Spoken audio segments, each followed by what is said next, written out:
Hey guys, welcome back to Behind the Pass. My name is Johan. I'm here today at this stunning 5-star hotel. I'm here at Fingal, based in Leith. I'm here to speak to Pedro Barreira, the head chef. Let's go Behind the Pass.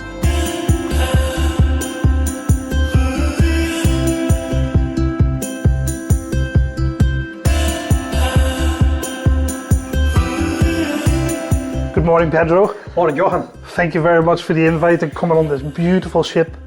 Oh, it's a pleasure to have you on board. Thank you so much.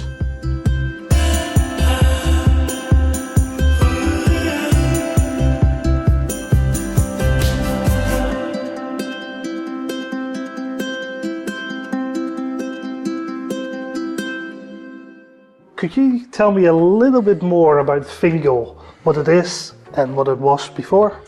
Yeah, start from the beginning. Fingal was built in Glasgow and was launched in 1963. Fingal was basing open for over 30 years, and as a lighthouse tender was to supply all the lighthouses on the west coast of Scotland, very remote lighthouses, with the staff, service goods, materials, whatever was needed on the lighthouse. And then for the last few years before it was decommissioned, was based in Shetland. Right? Okay. So Fingal was decommissioned in the year 2000 and was in private ownership for about 14 years. It was renamed as Windsor Castle. Okay. And then 2014 the Royal Yacht Britannia Trust bought Fingal, and after quite a major investment of over £5 million, turned it into what is now, which is was a Scotland's first 5-star luxury floating hotel. So 23 luxury cabins, named after Stevenson's lighthouses. Okay. On the west coast of Scotland. Or at least most of them are on the west coast of Scotland, the Stevenson lighthouses. And on top of the cabins, there is a ballroom. The ballroom is in the former hold of the ship. They have the lighthouse bar and restaurant upstairs. Yes. And a Moët Chandon lounge. And look at the engine bay. Well, it's quite an amazing feature, you know. It's probably one of the features that the guests enjoy the most. Walking and seeing, you know, everything is visible. Yes. So it's a glimpse of the ship's mechanical history. Yes, absolutely. Should we have a look upstairs at the Lighthouse restaurant? Of course. Please follow me. All right.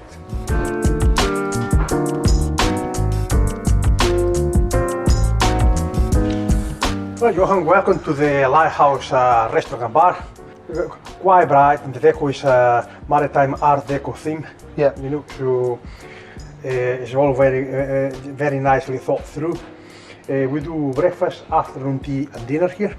Yeah. And then afternoon tea is actually quite unique here as well. The afternoon tea offering is very well recognized and received by guests across the whole UK. Have you got a signature dish on your menu? Yeah, we do. We have a breakfast signature dish. It's a porridge brulee, made with Leith whiskey. It's a whiskey porridge. It's a different take, and we caramelize the top with like a creme brulee. So yes, it's one of the main breakfast dishes, and I would like you to try it. So let's go to the captain's table, and I'll cook it for you. Let's go.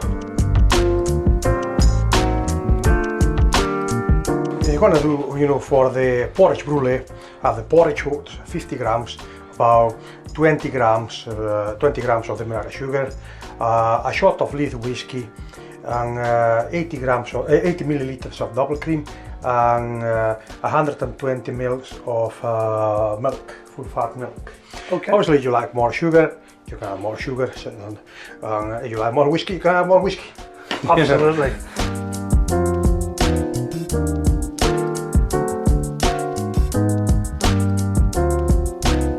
This I'll do it at home because, you know, I don't really eat much porridge, but a lot of people is really into porridge. So you really have already soaked oats or overnight oats, you can use them. Yeah. Don't drink it yet. Stop Sorry, there. chef. Stop there.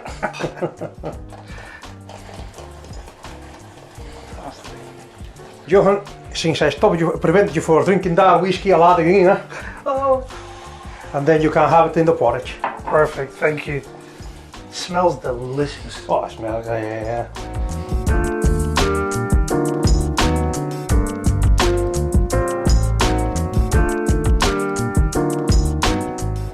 Really get that smell, it's just beautiful. Oh, it's beautiful, yeah. Fantastic. Beautiful crust on the top.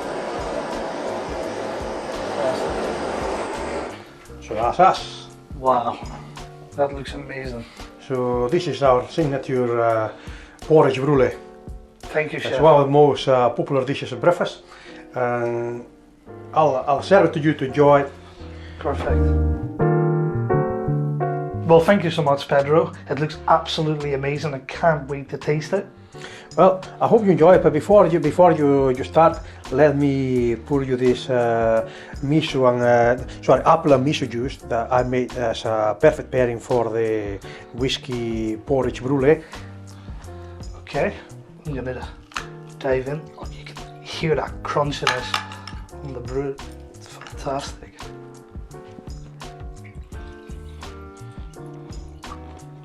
Wow, stunning. I'm glad you enjoyed it. You know, Delicious. it's a different take on porridge. It's quite simple, quite straightforward, but at the same time, it's an elevated dish and it's a completely different Beautiful. porridge. I think it's delicious, and really get that whiskey. It's beautiful and sweet. The crunch. Oh, it's still crunchy. Yeah. It's perfect. No, definitely without even. No, I think it's a great idea. It's a different take. You know, it's a completely different take on a porridge. At the same time, you think about it, it's still very Scottish with the whiskey and all that. Yes, and the whiskey, although you taste it, it's not too strong. Oh, yeah. And then pairing it with the apple and miso, it just mellows it down a little bit more. It's just a perfect, I think it's a perfect harmony. Well, I'm glad you enjoy it, Johan. But we have a surprise for you, and we want to keep the food coming. Wow. This is Jason with the afternoon tea. Hi, Jason. Hi. So on the bottom we have the selection of navettes. We've got smoked salmon with wasabi and dill creme fraiche, beef with pickled cabbage and red onions, and then our favourite one is the ham and cheese. It's Whichever one you- incredible. yeah. Okay, so on this layer we have the savoury, so we've got prawn toast, Yeah. shepherd's pie, and a chorizo and asparagus tart topped with sauce grabiche. Wow. And then the desserts, we have rhubarb financier Yeah. with ginger cream, lemon matcha tea laid cake, and then Earl Grey tea tart. Wow. Thank you so much. It I'm looks just grabbing your incredible. scones now as well. More, even more. Even more. Yes. You're looking after me, Chef. I know. I like looking after our guests. We look after our guests here. We pride ourselves looking after our guests. Thank you, Jason. Enjoy. So let's talk a little bit about these sandwiches, Pedro. I'm looking here and they've got a beautiful shape. Yeah, it's quite, you know, a lot of people comment on it, especially the first time they see it. It's quite an unusual shape for a bread roll. It's called navette. Navette is a French word for a small boat. Oh, So, Fingal is a ship, and we thought it'd be nice to, you know, everything that we do fits and the whole sense of the the story, of the yeah. story of Fingal. You know, having the bread rolls shape of the shape of a boat. yeah. We all thought was a brilliant idea. And It's fits very it- unique. Yeah, quite unique, and fits the, you know, the concept of Fingal.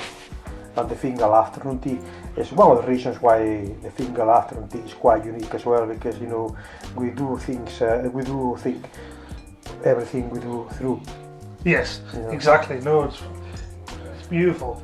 So just on the top here, it's the rhubarb and ginger cream. Yes, it's financier with rhubarb and ginger cream. I mean, we have a very good pastry team, a very good pastry chefs.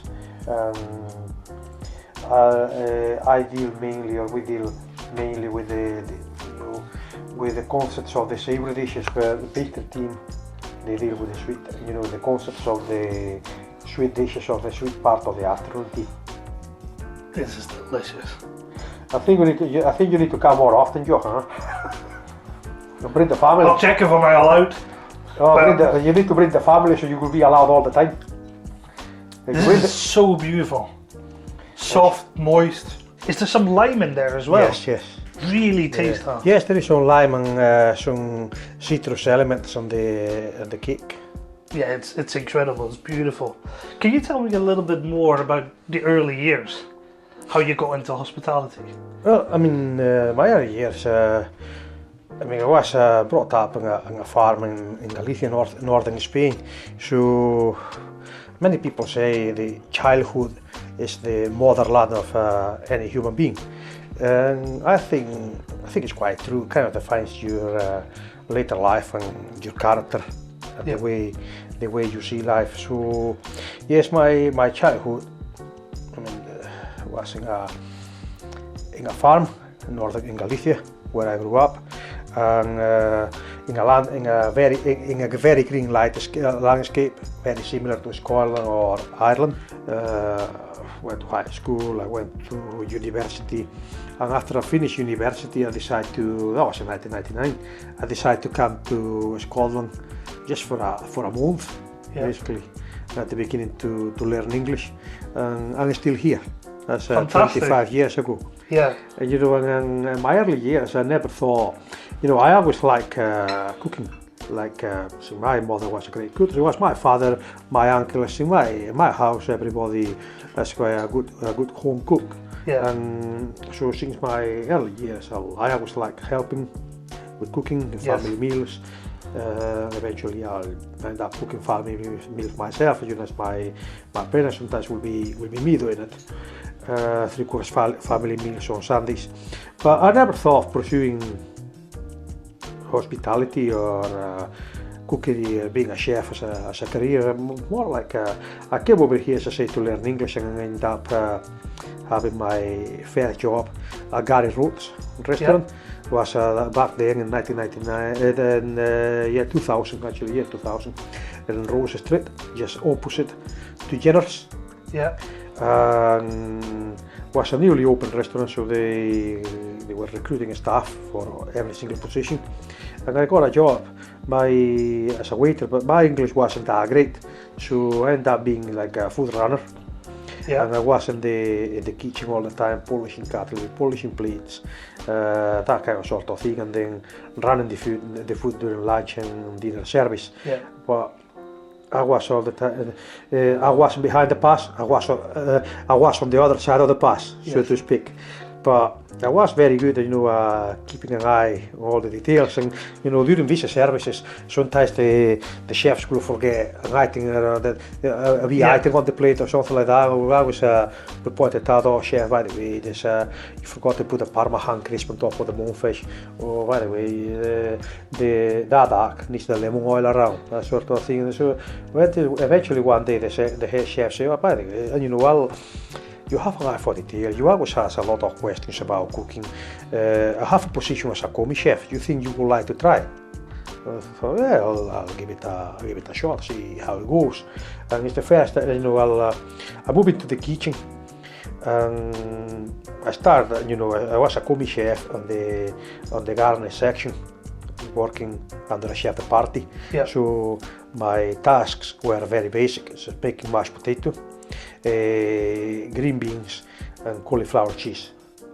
I have to make the cheese sauce as well. Yes. That's the first tasks. But right from the beginning, I thought, yeah, I quite like this. Yeah. I quite like the professional kitchen. Yeah, I quite like the professional cookery and professional kitchen. I can do this. So eventually, I ended up doing, after a while, the garnish section myself. Then I moved to the larder. Then I was doing the larder, the whole thing myself. Then I moved to other sections, and that was the way how I got into this industry, and how I eventually became a professional chef. Yeah. So I came here for a month to learn English, and I'm still here 25 years later as a chef. So then eventually you came to Fingal. Can you talk a little bit more about your day-to-day here? Yes. My day-to-day at Fingal is a fine balance between management and cooking. It's not just about myself. It's myself as a chef, but it's teamwork. Yeah. You know, again, within the team, everybody's got a role to play. The head chef has got a role to play. Yeah. Have a role to play in the team. So that's a commis chef, so that's a kitchen porter, that's a chef de party. At the end of the day, as I say, it's not about a super chef and a Mickey Mouse chef. Yeah. It's still working. Everybody in the team, as I say, has got his own role. Yeah. And then from the bigger picture, and to deliver great food and the best guest service. Yeah. As a hotel, it's about the whole team. It's the chefs, you know, the kitchen team, it's the front of the house team, it's the reservations, it's the event team, it's the reception, everybody, housekeeping, everybody, because it's all about the guest experience. Yeah. It's so we're all, you know, and communication is the thing, is the key. But we're all we have a great team in Fingal. Yeah. I mean, not just in the kitchen. Kitchen is outstanding. It's a sectional bunch of individuals. It's actually a bunch of chefs, great human beings. But the whole team in Fingal. Perfect. You know, from reception to housekeeping to the waiting staff to everybody. It's a pleasure. A pleasure. No, it's great. Have you got any special events coming up, Chef? Yes, actually, by the end of this month, we have the Leith Food Festival coming up. Oh, so we're taking part in it.